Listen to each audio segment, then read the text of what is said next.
It's day 6 of Texans training camp. You're looking live at Laramie. Tunstall warming up. Some clouds, some storms are brewing in the distance, but nothing will rain on this parade. Texans are in full pads for the first time in 2021. Welcome into Texans Training Camp Live, presented by Xfinity. I'm your host, DP Sidhu, along with my good friend, Drew Doherty, who just came in off the practice fields, did a quick one-on-one with David Coley for the fans who are back out as well at practice. And hopefully, we'll get to see some real live action today. A lot of players saying it's real football, getting the pads on. It's a recipe for maybe the best day of camp this year because there's clouds, there's pads, and there's fans. And these guys are really, really excited. You see 85 there on the right side of the screen. That's Pharaoh Brown jumping up, tapping Tyrod Taylor on the shoulders. Pharaoh Brown has not practiced this training camp, but the pads are on. Real football is happening, he says, so he's excited to go. You're also going to see another really physical player in Lonnie Johnson. He's a safety now, and number 1. You'll probably see him at some point, but he's got his pads on after not practicing at all. But Pharaoh Brown into the lineup, on with the first team. Jordan Akins is the other tight end in the set you see there, so it's fun to see the guys getting to work, and hey, it's football. And football needs pads. Football needs footballs. We've got both of those today, DP. It's a little bit later than what we've usually seen. Usually you see the pads come on around day 3 or 4 or 5, and now here are on day 6. They had their first stretch of 4 days of practice, a day off, then they were back yesterday, and then today begins the pad work for the players. But you know what? You brought up Lonnie Johnson wearing the number 1. I'm excited to see him out there. Justin Reed said it's like the first day of school. The defensive backs were really getting after it. And today will be a big test for this offensive line that you're looking at right now. How well do the Texans run the ball? The backs look good. The offensive line is excited about run blocking. They're excited about this run game. But now that the pads are on, we're going to really see how this O-line comes together. And I think David Coley talked about it the other day. Titus Howard was taking some reps at right guard, at right tackle. But he says after a few days in full pads, they'll really solidify that offensive line because there are a few spots that are still up for grabs, Drew. There sure are a few spots up for grabs, and just some house cleaning, some notes to know. No Deshaun Watson at practice so far today, and Jimmy wants to know what should we be looking for on the first day of pads. Well, physicality. I mean, people are going to be hitting each other, so that's something you haven't seen in quite some time. They're taking it easy right now. They're getting loose. They're getting warmed up, but in a little bit, you're going to see some controlled violence, I guess, is the way to put it. There's no hesitation. No. I think that's the best way to describe when they're in shells and shorts. There's a little bit of hesitation. They stop short of the play. They obviously don't want to see bodies on the ground. They may not go full thud today. I guess we'll see how this practice pans out. But they can really get a sense of, who can pass rush, how the run blocking is going to go, man-to-man coverage, what is that going to look like, how this defense comes together. This defense has looked great so far, and you see Jordan Akins are catching passes. He's also looked great in camp so far. It seems like whenever they're doing team drills or one-on-ones, nobody can bring him down. I wrote about it in my notes and quotes yesterday, Drew, and this tight end group is looking sharp. How do they look in pads? What are some of the tests that they'll go through? They've got a lot on their plate. They are Swiss Army knives. According to the position group. They're asked to run block, they're asked to catch passes. There's a lot that they're going to be asked to do, and I think putting the pads on is a great first step for them as well as the backs. You see them lining up there for a run play with Tim Kelly, offensive coordinator, looking on in the distance. Yeah, you bring up the backs, and that's not Philip Lindsay, but Houston Sports Talk on YouTube wants to know how is Philip Lindsay doing. It's good to hear from you, Houston Sports Talk, been a while. Philip Lindsay's having a great camp so far. Hey, there's no pads yet, but he has been very, very solid, and he's a guy that a lot of people really excited about, both on the coaching staff side, the player side, and even externally. Folks that have played the game really think he's got a chance to do some really, really good things if he touches the ball, both running it and catching it out of the backfield. He didn't catch too many passes with the Broncos, but you get him in space and he can do some damage. So Philip Lindsay's having a solid training camp. Let's see how he does in the preseason. Let's see how he does with the pads on. But he's no stranger to and not afraid of getting in there and mixing it up in between the tackles. I think we got a question maybe the other day or so about who the starting running back's going to be, and I think that's one of the toughest questions to answer here in camp because between David Johnson, Mark Ingram, Philip Lindsay, and Rex Burkhead even, and Scotty Phillips, Dontrell Hilliard, we've got a lot of backs in this group, but I don't know if there's going to be one 3-down back, a prototypical 3-down back. I mean, is there going to be one back? Are there going to be 2 backs? Are they going to line up as a receiver? Are they going to line up for carries? I think that'll be a position group that's really fun to watch this year. I think the backs are going to be better. The offensive line is so excited about running the ball. If you talk to any of these offensive linemen, Larry Tunsil, Justin Britt, they talked about it in their press conferences. They said, we got to run the ball some more. And I think that's something that all offensive linemen really hang their hat on, is when you're able to run the ball and have those long drives with the ball on the ground. But I think they're really excited about this group of backs, too. They're super talented. Got David Johnson, who comes back after last year. Had the touchdown in week 1, struggled throughout the year, as did the rest of the offense, or rest of the team, rather, and the offensive line. And then at the end of the year, David Johnson really started getting his yards up, but they were using him a little bit differently. Do they continue that this year? Is he catching passes out of the backfield? Is he getting carries? It's going to be a fun battle to watch. It sure is. In 27, Scotty Phillips, seen him get quite a bit of work here early on in this section, which we're seeing. I mean, guys are moving around all throughout this field, but yeah, David Johnson did finish with a flourish in the last 3 games. He was basically good for about 100 yards from scrimmage, whether he was catching or running the ball. Basically good for a score per game in that stretch. Does that continue? Do the Texans keep feeding him in that manner? We'll see. Don't know. But like we've said countless times, it seems like over the last week, there are options, and they are very, very diverse options for the Texans at the running back spot, DP. All right, well, Help Me Find a Username on YouTube wants to know, what do you think of Davis Mills? And a lot's been made of the rookie quarterback. I think the big word that we've heard throughout camp is consistency. David Culley used it yesterday. I think Saturday, Davis Mills had more reps because Tyrod Taylor was out. He was not practicing. He had a personal day. Yesterday, Tyrod Taylor was back. Davis Mills was back. And, David Culley said more consistent offense. That's what he saw yesterday out of Davis Mills. But these rookies, it's going to be a quick ramp-up learning period. I thought he did a little bit better. I think it's hard to tell because this defense gets so many takeaways, because while the offense is working on what they need to work on, you've got Lovie Smith and the defense working on takeaways every single day. And Justin Reed said, that's what Lovie really wants them to work on this offseason, is takeaways and in this training camp.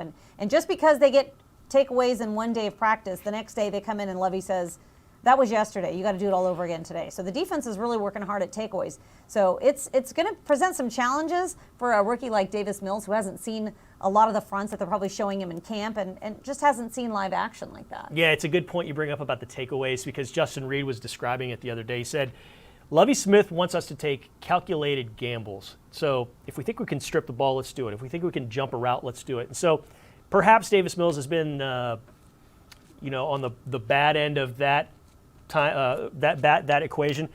He also is just a rookie, and sometimes rookies just look bad. I mean, I was bad at what I did first time I went on air for the first year, 2-3 years. So sometimes you struggle. He has had his days, though. He has had his moments, and he's looked good. But he's been like just most rookies, Davis Mills. Up, down, in the middle. He's still learning. He did, however, look better yesterday and did not make as many mistakes with his throws yesterday, after having some struggles on Saturday, which was the last practice they had before the day off. Hey, David wants to know about another rookie, Nico Collins. Rookies are always fun to talk about, and they're always fun to ask about. Nico Collins is somebody that has shined. Oh, my goodness, DB. He can go up and get the ball. He's caught a lot of contested catches. Let's see if it continues now that there's going to be a little bit more physicality.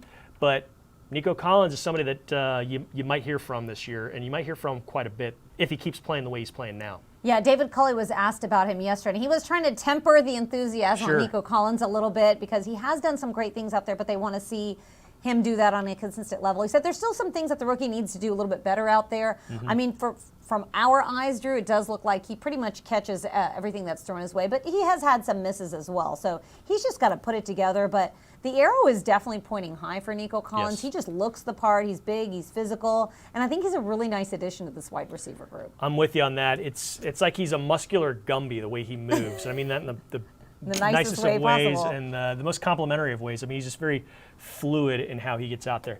Another guy who's done some solid things, who kind of has flown under the radar because he's a veteran and he's a veteran free agent signing, but catching passes, Chris Conley has been very solid through camp, and he's been getting a lot of times with the ones. That's a question from Joshua. How's Chris Conley doing? Will Chris Conley be a starter this year? Well, if it continues to go the way it's gone, yes, he will be one of the starters opposite Brandon Cooks out there. So we'll see. Like we said, a lot remains to be seen because we've still got 3 or 4 weeks to go until the regular season begins. But as of right now, yeah, Conley is definitely in the mix to get some starting reps. All right, well, Percy wants to know, why isn't Deshaun Watson there? We did mention a little bit earlier that he wasn't out there when everybody else was. That'll be something that'll definitely come up in the press conference post-practice. I'm sure David Culley will get asked about it. He's been asked about it every day. Nick Cassera's been asked about it. And the phrase that they use is day-to-day. It's just day-to-day. So we don't have an answer for you, but you know what? I'm sure it's going to get asked, and we will definitely report back, especially when we come back here tomorrow. No doubt. Andres, well, yeah, let's go to Andres down at the bottom, because we like getting people in with my name, but in Spanish. I'm Andres. Okay. Andres is that. How's Isaiah Coulter doing? Isaiah's another guy that, boy, every week last year, an hour and a half before game time, when the inactives list would come out, invariably, Coulter's name was on it, and invariably, within seconds, you'd get 3 questions. Why isn't Coulter active? Why isn't Coulter active? Why isn't Coulter active? So he was drafted in the later rounds in 2020 out of Rhode Island. Didn't see the field really much last year, so he's had a solid camp so far. It's been quiet, but not quiet in a bad way. It's just you haven't heard a whole lot from him, but he's doing everything he needs to, and I think he's going to be in the mix there for some playing time for sure. All right. Houston Sports Talk on YouTube wants to know, who is your favorite linebacker on the roster? That's a good question, because there are a lot of new linebackers, with the exception of guys like Zach Cunningham. So I'm going to go Zach Cunningham just because we know what he's all about there in the middle. He brings the physicality. He's one of the best. The other linebackers are all raving about Zach Cunningham and what he can do in the middle. But from an interview standpoint, I like some of these new guys as well. I like Christian Kirksey. I like Jordan Jenkins. They're doing well at camp. And I know we got a question about Jordan Jenkins as well, who came from the Jets. How is he doing? I think this linebacker group, they're having a great camp so far. Yesterday in particular, I counted 2 or 3 linebackers that had a pick or had a takeaway. Kamu Grugier-Hill is another one. I know you've had a chance to talk to him. He's our native Hawaiian on the roster, along with Kaimi Fairbairn. Yeah, the 2 of them actually went to rival high schools in Hawaii together. I asked Kaimi, I said, is it wrong to say that everyone that goes to high school in Hawaii knows each other? And he said, no, it's pretty small. They knew each other, and they were around the same time. I didn't want to stereotype. But anyway, the linebackers look like a fun group. And you see a lot of linebackers that moved to the defensive lineman position this year with the 4-3, like Jacob Martin and Whitney Merciless. So it's a little strange to call them defensive linemen this year, but we've got a whole new group of linebackers, and I think that's definitely a position group to watch, because there are a lot of new faces in that room. Yeah, driving in this morning, listening to Sports Radio 610, Seth and Sean were covering some fun topics, and one of them was a guy who could be a breakout player or a comeback player for the Texans. And Desmond King, the cornerback, was one of them. Akil's asking him, what do you think of Desmond King so far? Well, listen, in 2018, he was an all-pro. Picked off some passes, took him to the house. Really, really solid as an inside corner there for the Chargers. And then he got traded last year midstream in November to the Titans. So he's looking to do and get back to the form he showed a couple years ago, 3 years ago now, really. And that's somebody who could really, really pay dividends. And so far, he's having a good camp. And I feel like I'm repeating myself a lot. Like, so far he's doing well, but well, it's one of those same things. He's having a solid time right now in camp, and Desmond King is somebody that you could really rely on and really hope to rely on if he plays the way he did back in 2018. He has great hands, but we see him back there in the return game along with Andre Roberts. I always see when they're doing special teams, kickoff returns, punt returns. Desmond King's just sort of always in the mix. Then when you see him doing drills with defensive backs, his hands are like Velcro. So I can see why he's had the success he's had in this league, and I think it'll be a lot of fun to see him out there. Now you've got Lonnie Johnson back out there, and you've got a mix of other players in the defensive back room. So putting it all together, I think chemistry-wise will be interesting. I talked to Terrence Brooks yesterday, another defensive back, and he said that the chemistry is coming together. A lot of the guys in the defensive backs room were there from the year before, so they sort of know each other's strengths and weaknesses. But you're trying to put it together with Lovie's system, and I think there's a lot less thinking involved this year. There's a lot more playing on instincts. You mentioned it before with the takeaways and Justin Reed up there talking. So I think there's a lot of room for success when it comes to this defensive backs group this year. Yeah, and David was asking that question, how's the secondary's chemistry? You just covered most of it. Justin Reed echoed it, though. He said, we are really, really in sync. There's a lot of great chemistry. He thinks it's got the best chemistry right now, position group-wise on the team. So, but that – is a defensive back going to say anything else? I mean, those guys usually are the brashest and the most confident, so I'm not surprised that they would say that they have the best confidence right now and the best chemistry as far as things go in that regard, DB. All right, so the players are now warming up and stretching. They ran through a few drills, so I think that once the stretching gets underway, we'll get to see a lot of action and pads as practice goes on. So I know we've been tempering a lot of our talk with when the pads come on. Yeah. So I'm excited for the next few days to see what it brings once we get to see some live action with the pads and we get to see some of these offensive and defensive linemen. I'm going to ask you a question. Who Okay. are you going to watch today now that the pads are on? The two guys who are out there who have not been so far, it's kind of nice that it's two of the most physical guys on each side of the ball. Pharaoh Brown, 85, the tight end, and Lonnie Johnson, number 1, the safety. Lonnie's always in the mix with some shenanigans going on when it's time to get physical, when it's a practice. I mean, he's going to hit some guys. He's going to be around the ball, and he's excited to be out there, but he's even more excited to be out there and mixing it up and getting physical and being able to hit people, B. So I can't wait to see that on that end. And then it's like my 6-year-old Oliver explained to me when he got in the car after school one day late last season. He was explaining to me why Pharaoh Brown is the best tight end in the NFL. And I'm not saying that he is the best tight end, but my 6-year-old was saying it's because it took 12 Patriots to bring him down in a game on a play. Not a lie. So I mean that's an interesting metric for gauging the best tight end in the NFL, but that's what my 6-year-old Oliver uses to gauge that, because Pharaoh Brown is a load. I mean, he is a freight train when he gets the ball and has a head of steam, so look out. He's been out there every day just in shirts and shorts, and I was actually talking to John Harris yesterday. I said, when is Pharaoh going to get in the mix? Because I really want to see how he mixes in with some of these other tight ends like Jordan Akins, Kahale Waring, and he just brings a totally different skill set to that tight ends group. You mentioned it, the size, the physicality, the blocking abilities. What he brings to that room, no one else has. No one has that size the way he has. So I'm excited to see what he looks like out there in camp. Chris wants to know, how is Mark Ingram II doing? And so far, Drew, it looks like his chemistry with the running backs room, he is just such a veteran. He's such a leader out there. They really all respect him. And, things did not end the way in Baltimore the way that he probably would have wanted. But, wow, it sure is an asset for this Texans running backs group to have a guy like him here. And he certainly is in the mix when it comes to the starting role. Yeah, and he's always in his teammates' ears. It's interesting to see him talking to guys, trying to lift guys up when they make mistakes, being the first one there to congratulate him when they make a great play so far. He's very, very vocal in that regard, very involved in that regard. He scored on a run a couple days back. You see him dancing there to the side. He's number 2 over on the left. I like the number 2. I like the walked out of the single-digit frame. numbers, too. But he scored and did the the finger roll celebration in the end zone. It was pretty funny to see that with his high knees. He's a guy that brings a lot of energy, and the day he signed, you got a lot of I heard from a lot of folks from Baltimore that were really excited. Sad They're to see him go. Boy, this guy can play. This guy is a good teammate. This guy's going to be something for you guys. I was interviewing him the other day for NFL Network. They were here on Saturday, and it seemed like every player that walked by had a comment for Mark during the interview. So he spent half the time answering questions and the other half the time shouting out everybody that walked by. And it was across all position groups. Right. I mean, they just love Mark Ingram. And I know every day the players walk over that sky bridge to get to the practice fields. We've got a whiteboard with a question that they answer. We've had some really funny ones. Bearded Lovie Smith versus non-bearded Lovie Smith. Who's the best dancer? There is one coming about Mark Ingram that John Harris suggested, and I cannot wait to see the players' reaction to that, because he's been in the league a long, long time. Yes, he has. You see, stretching, looking like it's about to wrap up soon. They're going to probably go through some calisthenics and keep things going as we continue to answer your questions here on the pre-practice show. It's Training Camp Live, and we're happy that you're with us. Raouf has a good one. How different does the defense look under Lovie Smith? Now, tough to see right now because it's practice. It's training camp. You can't tell too much. But to go back to what we've mentioned earlier today, to go back to what we've mentioned time and time and time again on this show over the last week, they're all about the takeaways. 9 takeaways is not going to do it for you. That's what the Texans had last year. Dead last in the NFL.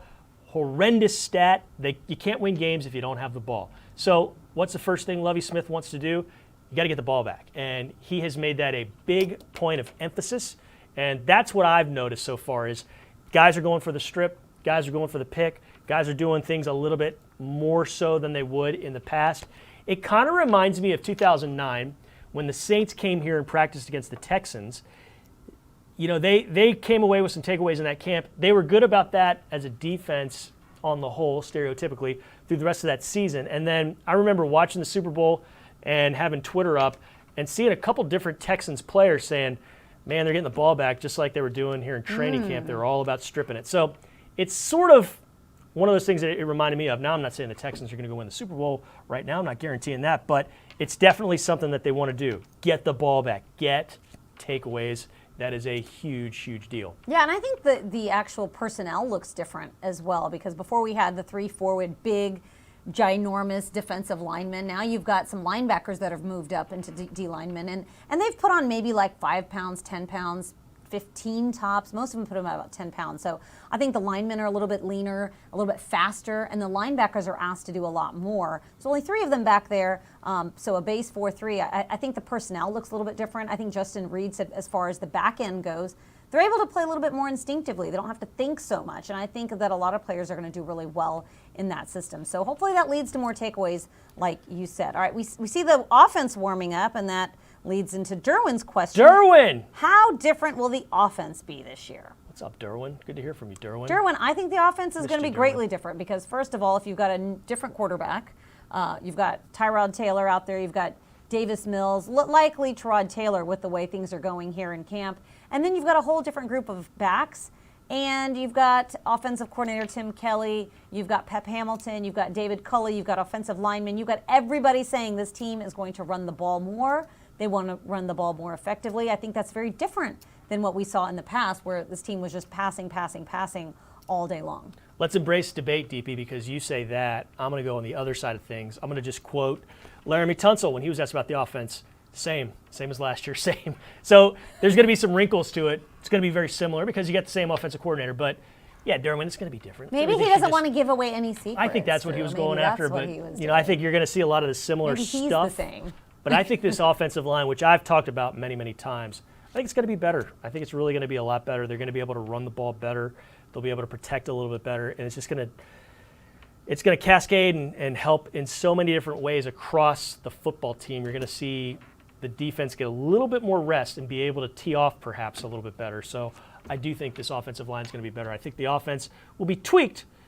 You'll see some similarities, but it's going to be different. Every year's different, though, so that's nothing wild and crazy and revealing that I just said. I'm excited about getting the run game going because you've seen these teams in the league that do really well that are hard to stop. It's because they're able to run the ball. I mean, if you're running the ball and you're keeping your offense on the field, and you're having these long, sustainable drives, it's really hard to beat a team like that. So I'm excited to see how the run game's going, and I think now that the pads are on, we will all get to see how it looks like, get an early look at least here in training camp. Hey, DP, we got to wrap things up, but before we do, Chris wants to know, where's Mark Vandermeer? Mark Vandermeer's on the radio, dude, from 8 to 10 on Sports Radio 610 on the Houston Texans mobile app, HoustonTexans.com. You can listen to him there. But Mark's not here. He's on the radio.